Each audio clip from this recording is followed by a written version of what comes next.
औज़ुबिल्लाहिमिनश्शैतानिर्रजीम बिस्मिल्लाहिर्रहमानिर्रहीम। अस्सलाम वालेकुम everyone, hope you all are doing well. So आज हम बात करेंगे क्रिमिनल लॉ के बारे में। क्रिमिनल लॉ का जो आज हमारा टॉपिक है वो है हर्ट। अगर हम हर्ट की बात करें तो hurt is basically the harm cause to human body other than death. Death के अलावा कोई भी हम नुकसान पहुँचाते हैं, कोई भी चोट देते हैं, कोई भी तकलीफ़ देते हैं, कोई भी खराश वगैरह, नुकसान वगैरह, चोट वगैरह देते हैं तो उसको हम कहते हैं कि this is called hurt which is other than death. अगर हम मरियम वेबस्टर डिक्शनरी की बात करें तो उसके according hurt means to cause damage, distress, harm और to another person either physically, mentally और इमोशनली। जब हम मेंटली, फिजिकली या इमोशनली किसी को कोई डैमेज, कोई डिस्ट्रेस, कोई हार्म पहुंचाते हैं तो वो हर्ट के ज़ुमरा में आता है। फर्दरमोर अगर हम बात करें पाकिस्तान पिनल कोड की, इससे पहले हम देख लेते हैं कि इसकी रेलेवेंट प्रोविजंस क्या हैं। कोई भी पिनल स्टैट्यूट है, कोई भी पिनल कोड है जो क्रिमिनल लॉ से डील करता है, वो किसी भी कंट्री का है, for example Pakistan penal code है या इंडियन पिनल कोड है, या किसी भी कंट्री का कोई भी पिनल स्टैट्यूट है जो कि क्रिमिनल लॉ से, क्रिमिनल पनिशमेंट से क्राइम की पनिशमेंट से डील कर रहा है, तो वो उसकी जो प्रोविजंस हैं जिसके रिलेटेड है, हर्ट के रिलेटेड है, वो उसकी रेलेवेंट प्रोविजंस में फॉल करेंगी। जैसे कि यहाँ पे हमारे पास अगर हम पाकिस्तान पिनल कोड को देखें तो वो 332 to 337 जो है, 332 से लेकर 337 तक जो है वो हमारी प्रोविजंस, जो सेक्शंस हैं हमारे, वो हर्ट से डील करते हैं।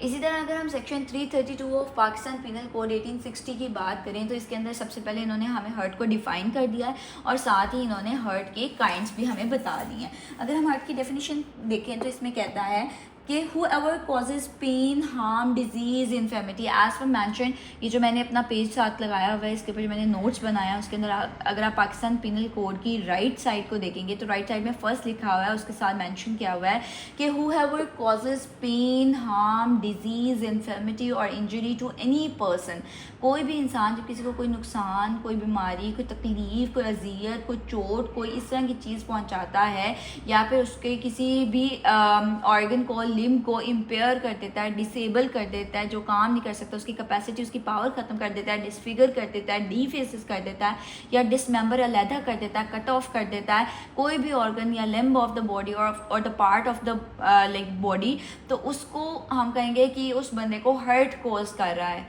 ये क्या कह रहा है? विच इज़ अदर देन डेथ, ये हर्ट कॉज कर रहा है। अब उसने क्या किया? उसने अगले बंदे को जान से नहीं मारा, उसने सिंपली क्या किया, या तो उसने उसे कोई पेन, हार्म, डिजीज़, इन्फर्मिटी या इंजरी कॉज कर दी, या उसने उसके किसी बॉडी पार्ट को या लिम्ब को या उसके किसी ऑर्गन के पार्ट को या किसी ऑर्गन को इम्पेयर कर दिया, कट ऑफ कर दिया, डिसेबल कर दिया, अलहदा कर दिया, उसकी कैपेसिटी को ख़त्म कर दिया, उसकी पावर को ख़त्म कर दिया, डिसमेंबर कर दिया। तो इस सारी सिचुएशंस में क्या होगा? वो अगले बंदे को हर्ट कॉज कर रहा है। So this is basically the definition of hurt according to Pakistan penal code section number 332 1860। So अगर हम फर्दरमोर इसकी काइंड्स भी इसके साथ ही बयान कर दी गई हैं, जो मैंने यहाँ भी मेंशन की गई है,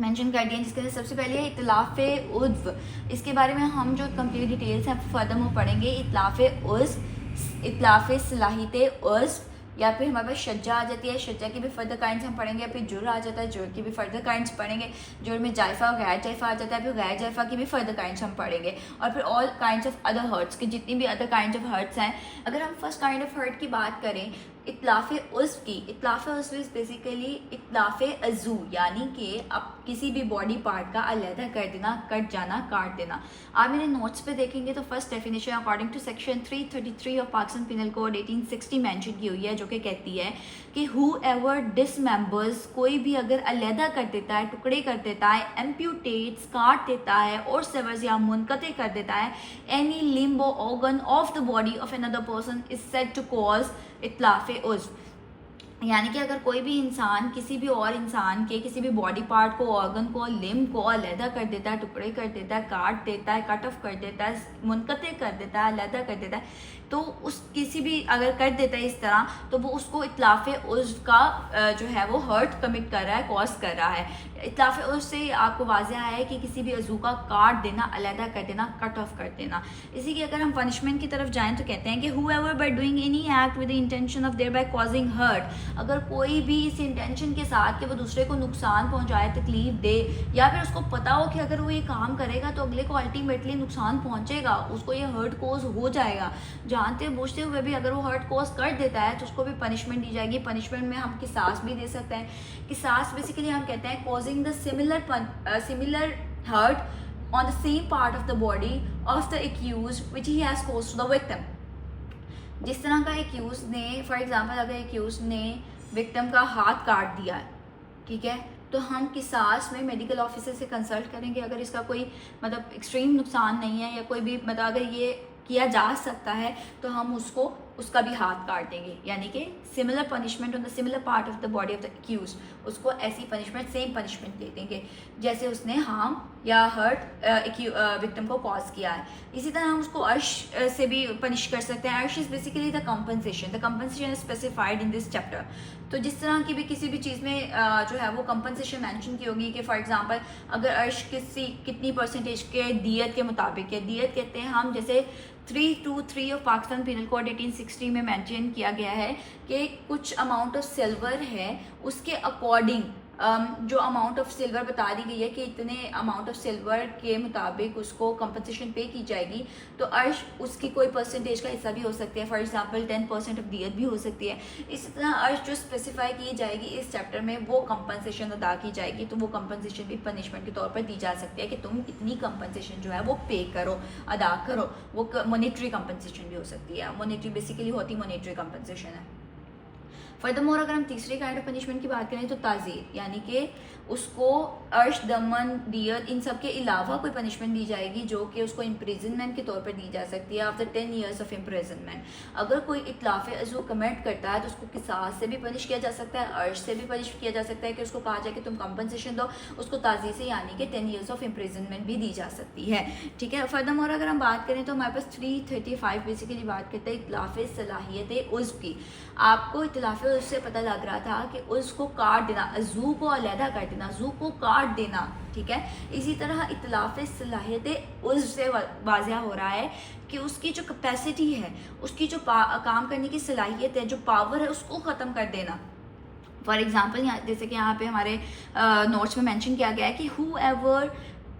whoever destroys or permanently impairs, कोई भी जब उसे तबाह कर देता है या परमानेंटली इम्पेयर कर देता है, उसका खात्मा कर देता है, उसको ख़त्म कर, उसकी सलाहियत को ख़त्म कर देता है, द फंक्शनिंग, उसकी फंक्शनिंग को, पावर को और कैपेसिटी को जब कोई मुकम्मल तौर पर डिस्ट्रॉय कर देता है या फिर इम्पेयर कर देता है फंक्शनिंग, पावर या कैपेसिटी को of the organ of the body of another person, किसी भी ऑर्गन। फॉर एग्जांपल हाथ है, अगले ने हाथ को इस तरह डैमेज किया कि हाथ हिलने जुलने से कासिर हो गया, वो काम नहीं कर सकता, वो चीज़ें नहीं उठा सकता, वो कुछ भी नहीं कर सकता, उसकी पावर, उसकी कैपेसिटी ख़त्म हो गया है, परमानेंटली डिस्ट्रॉय हो गया है। तो इस तरह क्या होगा कि वो कटा नहीं है, वो मौजूद है पास, लेकिन वो किसी काम का नहीं रहा है, तो इट मीन्स कि उसने इतलाफ सलाहियत उज़्व कमिट किया है, उसने उसकी सलाहियत को ही ख़त्म कर दिया है, ठीक है। तो इस तरह अगर हम इसकी पनिशमेंट फर्दरमोर देखें तो वो 336 में बयान की गई है, जो कि कहते हैं कि अगर कोई बंदा इस इंटेंशन के साथ कि वो ऐसा हर्ट कमिट करे या फिर अगर उसको पता हो कि उसकी एक्टिविटी ऐसा हर्ट कर दे, कॉज कर देगी अगले बंदे को, फिर भी वो काम करे, तो उसको हम 3 तरीके से वही उसको हम किसास से भी पनिश कर सकते हैं मेडिकल ऑफिसर से कंसल्ट करके, उसको हम अर्श से भी पनिश कर सकते हैं कि वो कंपनसेशन अदा कर दें। इसी तरह उसको ताज़ीर की पनिशमेंट भी दी जा सकती है, विच मे ऑल्सो भी punish with imprisonment of either description for a term which may extend to, जो कि मैक्सिमम 10 साल तक हो सकती है। तो 10 साल तक की पनिशमेंट भी हम उसको दे सकते हैं, इसी जैसे हमने इतलाफ उज़्व में दी थी कि 10 साल की पनिशमेंट भी विच में एक्सटेंड टू 10 years, उतनी पनिशमेंट भी दी जा सकती है 10 ईयर तक। और इसी तरह इतलाफ सलाहियत उज़्व में भी 10 साल तक की पनिशमेंट भी दी जा सकती है। फर्दरमोर अगर हम बात करें 336A की, तो उसके अंदर बताया हुआ है कि हर्ट बाय कोरोसिव सब्सटेंसेस। अब कोरोसिव सब्सटेंसेस बेसिकली क्या होते हैं, जैसे एसिड है, पॉइजन है, ठीक है, एक्सप्लोसिव सब्सटेंसेस हैं, हीटिंग सब्सटेंसेस हैं, नॉशियस थिंग्स हैं, आर्सेनिक सब्सटेंसेस हैं, केमिकल्स हैं, कोई भी ऐसी चीज़ है, पॉइजन जैसे हमने पॉइजनस की बात की, कोई भी ऐसा सब्सटेंस है, तो ये सारे सब्सटेंसेस हमारे पास आ जाते हैं कोरोसिव सब्सटेंसेस में। तो अगर कोई भी बंदा कोरोसिव सब्सटेंसेस के थ्रू हर्ट कमिट करता है तो फिर उसको 336 के तहत 336B के तहत उसको पनिश किया जाएगा। तो punishment for the hurt caused by the corrosive substances, जैसे कि हमने पहले पढ़ा कोरोसिव सब्सटेंसेस कौन कौन से होते हैं, तो उसकी पनिशमेंट में हमारे पास आ जाता है कि लाइफ इम्प्रिजनमेंट मिल सकती है। लाइफ इम्प्रिजनमेंट जो कि बेसिकली मैक्सिमम 25 ईयर्स तक होती है, या फिर कोई भी ऐसी इम्प्रिजनमेंट जो कि नॉट लेस देन 14 ईयर्स के, मतलब 14 साल की सज़ा तो हो ही होगी अगर आप कोरोसिव सब्सटेंस से किसी को हर्ट करते हो तो, ठीक है। 14 साल से कम की सज़ा नहीं होगी, 14 साल तो होगी होगी या 14 साल से ज़्यादा की सज़ा होगी, ठीक है। इसके अलावा आपको फ़ाइन हो सकता है जो कि मिनिमम 1 मिलियन रुपीज़ होगा, ठीक है। उसके बाद अगर हम अगली काइंड की बात करें तो हमारे पास 337 में हमें शजा के बारे में बता दिया गया है। शजा बेसिकली क्या है? This is basically the harm और the hurt which is posed to any person on the head और the face of that person, कि मतलब कोई भी हर्ट जो कि चेहरे या सर पर, जो हेड या फेस पर कमिट किया जाएगा वो होगा शजा के ज़ुमरा में आ जाएगा। इसी तरह फर्दरमोर शजा की काइंड्स दे दी गई हैं। whoever causes on the head or face of any person any hurt which does not amount to इत्लाफ उज़्व और इत्लाफ सलाहियत उज़्व, यानी कि कोई भी ऐसा हर्ट जो चेहरे या सर पर तो किया गया है लेकिन उसकी वजह से या तो इत्लाफ उज़्व यानी कि अज़ू का कट जाना या फिर इत्लाफ सलाहियत उज़्व यानी कि अज़ू का बिल्कुल बेकार हो जाना, ऐसा कुछ नहीं हुआ। ये दोनों दो अलग टाइप्स हैं हर्ट की, इत्लाफ उज़्व और इत्लाफ सलाहियत उज़्व। Other than these two things, अगर कोई हेड या फेस पे इंजरी हो जाती है तो वो शजा में फॉल करेगी। शजा की अगर हम आगे फर्दर काइंड देखें तो इसकी 6 काइंड है। शजा खफीफ़ा, शजा मुदीहा, शजा हशीमा, शजा मुनक्किला, शजा दमीगा और शजा अम्मा, ठीक है। इसके बारे में अगर हम फर्दरमोर पढ़ें, without exposing the bone of the victim, जो इंजरी कमिट की जाएगी, जैसे कि आप काइंड्स में देख रहे हैं शजा खफीफा के नीचे लिखा है विदाउट एक्सपोजिंग द बोन, यानी कि अगर कोई भी हर्ट कमिट किया गया है हेड और फेस पे लेकिन उसकी वजह से बोन नज़र नहीं आ रही है, फॉर एग्जांपल स्किन रप्चर हुई है, अंदर से फ्लैश नज़र आ रहा है लेकिन बोन एक्सपोज नहीं हुई है, जब तक बोन एक्सपोज नहीं हुई इट मीन्स कि वो शजा खफीफा के ज़ुमरा में आएगा। सेकेंडली अगर हम बात करें शजा मुदिया की तो उसके अंदर आएगा कि by exposing any bone of the victim, अगर तो बोन नज़र आ रही है विक्टिम की, कट लगा, कट के बाद फ्लैश साइड पे हो गया, बोन नज़र आने लगी, तो ये शजा मुदिया होगा। इसी तरह शजा हशीमा की जब हम बात करते हैं तो by fracturing the bone of the victim, जब बोन को फ्रैक्चर लग जाएगा तो वो शजा हशीमा के ज़ुमरा में आएगा। और अगर बोन को फ्रैक्चर लग गया है, ठीक है, एंड उसकी वजह से बोन डिसलोकेट भी हो गई है तो वो शजा मुनक्किला में आ जाएगा। शजा हशीमा में तब आएगा जब बोन फ्रैक्चर तो हुई है लेकिन डिसलोकेट नहीं हुई, लेकिन शजा मुनक्किला में जब वो डिसलोकेट भी हो जाएगी फ्रैक्चर के बाद तो वो शजा मुनक्किला में आ जाएगा। इसी तरह शजा अम्मा में क्या चीज़ आएगी कि by causing the fracture of the skull, जब स्कल पे कोई इंजरी हुई है, हेड पे स्कल पे कोई इंजरी हुई है, ठीक है, और उसकी वजह से उस इंजरी ने, उस वोंड ने मेम्ब्रेन ऑफ द ब्रेन को टच कर लिया है तो वो शजा अम्मा में आ जाएगा। क्या आएगा? शजा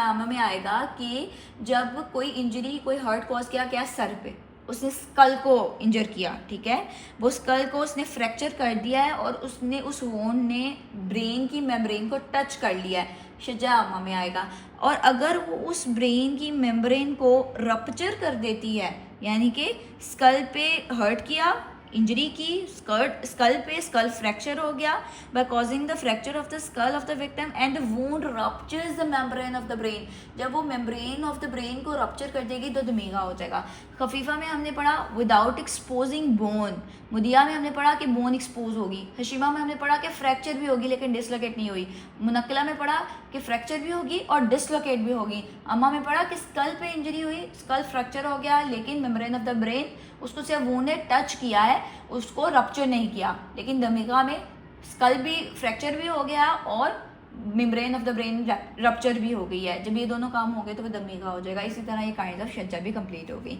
फर्दरमोर अगर हम बात करें पनिशमेंट्स की तो इसके अंदर पनिशमेंट्स हमें 4 तरह की मिल सकती हैं। दमन, basically this is a compensation which is determined by the court, जब कोई कोर्ट कंपनसेशन डिटर्मिन करती है तो उसको हम दमन कहते हैं। अर्श, जैसे मैंने आपको पहले बताया कि दिए की कुछ परसेंटेज भी हो सकता है, this is basically the compensation which is specified in this chapter, कि आपको साथ से बता दिया जाएगा कि कंपनसेशन की कितनी अमाउंट, खा वो दियत की फॉर्म है या किस भी फॉर्म है, अगर दियत की कोई परसेंटेज है तो कितनी परसेंटेज है, उस हिसाब से आपको अर्श की कंपनसेशन स्पेसिफाई कर दी जाएगी साथ साथ। अगर हम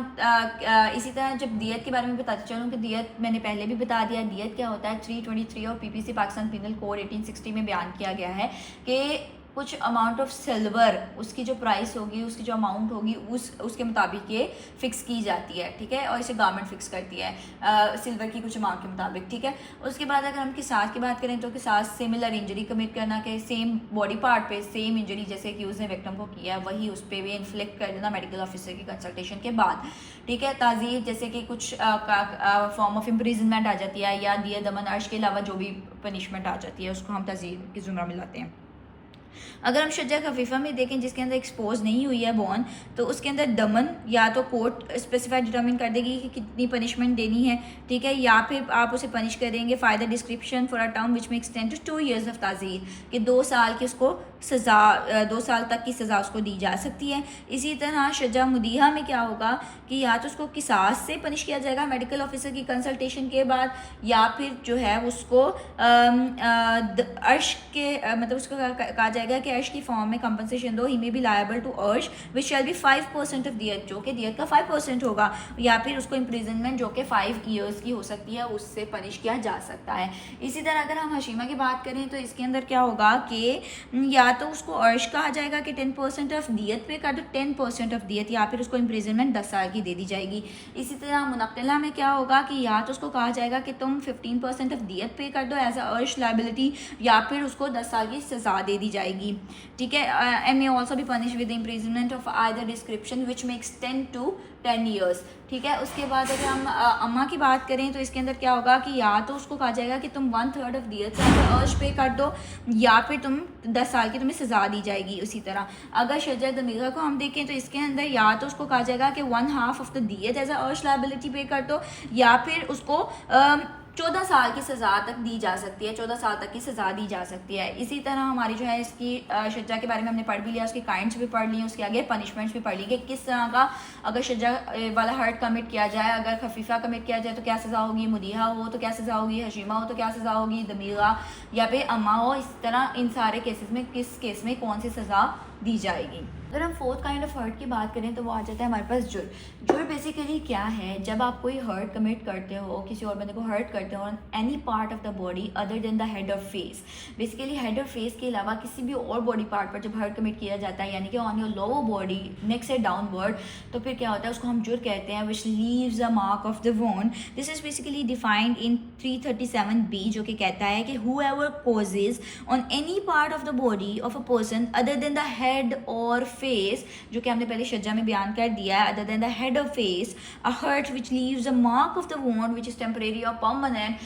तो उसको हम कहेंगे कि उसने जुर्म कमिट किया है। जुर्म के आगे फिर 2 काइंड्स हैं बेसिकली, जायफा और गैर जायफा। अगर हम जायफा की बात करें तो जायफा 337C में बयान किया गया है, वो कहता है कि whoever causes जुर्म in which the injury extends to the body cavity of the trunk, body cavity of the trunk तक जब वो एक्सटेंड हो जाएगी तो उसको हम कहेंगे इसने जायफा कमिट किया है। अब बेसिकली ट्रंक में 3 तरह की बॉडी कैविटीज़ होती हैं, जिसके अंदर अगर हम बात करें thoracic cavity, pelvic cavity, abdominal cavity, 3 तरह की कैविटीज़ होती हैं। अगर इस तक इनमें से किसी तरह की एक्सटेंड हो गया है, इंजरी जो हार्म किया गया था, जो हर्ट किया गया था, वो extend to the body cavity of the trunk, तो फिर उसने जायफा कमिट किया है। इसी तरह अगर हम गैर जायफा की बात करें तो कोई भी ऐसा हर्ट जो कि जायफा में फॉल नहीं करता है, ठीक है, वो आ जाएगा हमारे पास गैर जायफा में, which does not amount to जायफा is said to cause as hurt which is known as गैर जायफा, ठीक है। इसी तरह हमने फर्दरमोर अगर हम गैर जायफा के काइंड्स को देखें तो गैर जायफा के हमारे पास 6 काइंड्स आ गई हैं, जिसके अंदर हमारे पास दमिया, बदिया, मुतलाहिमा, मुदीहा, हाशिमा और मुनक्किला आ गई हैं, ठीक है। अगर हम इनकी बात करें तो जैसे आप नोट्स पे देख रहे हैं, आपको दिख रहा होगा कि मुदिया के नीचे मैंने सिंपली मेंशन किया है कि स्किन रप्चर हो जाती है और ब्लीडिंग अकर हो जाती है। मुदिया में क्या होता है, मुदिया is the first kind of गैर जायफा which does not amount to जायफा। जायफा is basically the injury which extends to the body cavity, it means गैर जायफा is the injury which does not extends to the body cavity, it means ultimately the simple injuries. अगर हम simple injuries में गैर जायफा की बात करें तो हमारे पास 6 काइंड आ गई, जिसके अंदर सबसे पहली थी दमिया। दमिया की अगर हमने बात की तो उसके अंदर सिंपली आपको नोट्स पे लिखा हुआ दिख रहा होगा कि दमिया के नीचे लिखा हुआ है एरो लगा के स्किन रप्चर्ड, और उसके नीचे एरो लगा के लिखा हुआ है ब्लीडिंग अकर। अगर तो स्किन रप्चर हो जाती है और खून निकलने लग जाता है तो ये दमिया के ज़ुमरा में आएगा और ये गैर जायफा की फर्स्ट काइंड है। सेकेंडली अगर हम बात करें बदिया की, जैसे आप सेकेंडली ऊपर देखेंगे इसके सेकेंड काइंड लिखी हुई है, उसके अंदर साथ ही आपको लिखा हुआ है कटिंग और incising of the flesh without exposing the bone, यानी कि स्किन, पहले हमने पढ़ा कि स्किन रप्चर होगी, खून निकलने लग गया, दमिया हो गया, ठीक है। फिर हमने पढ़ा कि अगर तो कट लग गया है, आपका अंदर से जो आपका गोश्त का लोथड़ा है वो भी कट गया है लेकिन बोन नज़र नहीं आ रही, कट लग गया है लेकिन बोन नज़र नहीं आ रही, तो ये बदिया होगा। अगर इसी तरह कट लगा है, लेसरेट हो गया है, फट गया है, ठीक है, आपका जो गोश्त है वो अंदर से फट गया है, तो वो हमारे पास लेसरेटिंग ऑफ द फ्लैश आ गया है, वो हमारे पास होगा मुतलहिमा, ठीक है। इसी तरह अगर तो फ्लैश कट गया है, फट गया है, लेसरेट हो गया है, उसके बाद बोन भी नज़र आ रही है, जब बोन नज़र आने लग जाएगी तो मुदीहा कमिट हो जाएगा, ठीक है। अगर तो वो बोन नज़र आ रही है और वो फ्रैक्चर हो गई है, ठीक है, डिसलोकेट नहीं हुई लेकिन वो फ्रैक्चर हो गया है, तो हाशिमा कमिट हो जाएगा। अगर वो बोन पहले एक्सपोज हुई, मुदिया कमिट हो गया, एक्सपोज होने के बाद फ्रैक्चर भी साथ हो गई तो वो हशीमा हो गया। अगर फ्रैक्चर होने के साथ साथ डिसलोकेट भी हो जाएगी तो वो हमारे पास मुनक्किला में आ जाएगा, यानी कि एक्सपोज हो रही है, फ्रैक्चर हो गई है, डिसलोकेट भी हो गई है, तो ये मुनक्किला कमिट हो जाएगा। इसी तरह गैर जफ़ा की हमने आगे काइंड्स भी पढ़ ली, जुड़ पढ़ा, जुड़ में हमने फर्दर 2 काइंड्स पढ़ी, जायफा गैर जफ़ा, गैर जफ़ा क्या क्या हमने 6 काइंड्स पढ़ी। अब हम देख लेते हैं कि इन 6 में से अगर कोई भी हर्ट कमिट होता है तो पनिशमेंट क्या मिलेगी। इन सब में एक बेसिक पनिशमेंट तो है ही, जो कि है दमन, यानी कि कोर्ट डिटर्मिन्ड कंपनसेशन, कि कोर्ट डिटर्मिन करेगी अगर दमिया कमिट हुआ है तो कितनी कंपनसेशन देनी है, ये भी कोर्ट डिटर्मिन करेगी। इसी तरह अगर मुनक्किला कमिट हुआ है तो कितनी कंपनसेशन देनी है, ये भी कोर्ट डिटर्मिन करेगी। इसी तरह कोर्ट डिटर्मिन करेगी कि which kind of compensation, which amount of compensation should be given, तो वो कोर्ट के ऊपर जाएगा, ठीक है। इसी तरह दमन बेसिकली होता है कोर्ट डिटर्मिन्ड कंपनसेशन, कि जो कंपनसेशन कोर्ट डिटर्मिन करेगी। इसी तरह अगर हम बात करें शज्जा खफीफा में, तो शज्जा खफीफा शज्जा खफीफा की बात करें हम, अगर हम बात करें दमिया की जुर्म में, तो अगर कोई बंदा दमिया कमिट करता है तो या तो उसे दमन से पनिश किया जाएगा कि तुम दमन एज ए लायबिलिटी एक्सेप्ट कर लो, कंपनसेशन दे दो, या फिर उसको पनिश कर दिया जाएगा द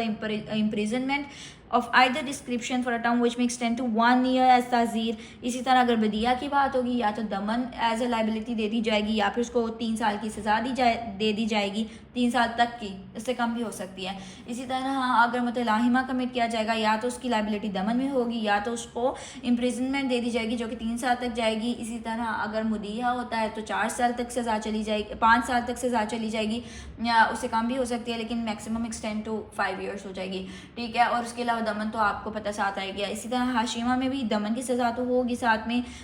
या तो उसको कहा जाएगा कि liability as a Daman accept कर लो, या मे भी उसको जो है वो इम्प्रिजनमेंट दी जा सकती है विच में एक्सटेंड टू 5 ईयर्स एज ताज़ीर। इसी तरह मुनक्किला में क्या होगा कि उसको जो है वो दमन की या तो लाइबिलिटी दे दी जाएगी, या उसे कहा जाएगा may be imprisonment, may be punish, उसको पनिश कर दिया जा सकता है with the imprisonment of the description विच में एक्सटेंड टू 7 ईयर्स एज ताज़ीर, या तो उसको 7 साल की सज़ा तक के लिए जो है वो सज़ा दी, इम्प्रिजनमेंट तक के लिए सज़ा दी जा सकती है, या तो उसको दमन की लाइबिलिटी दी जा सकती है।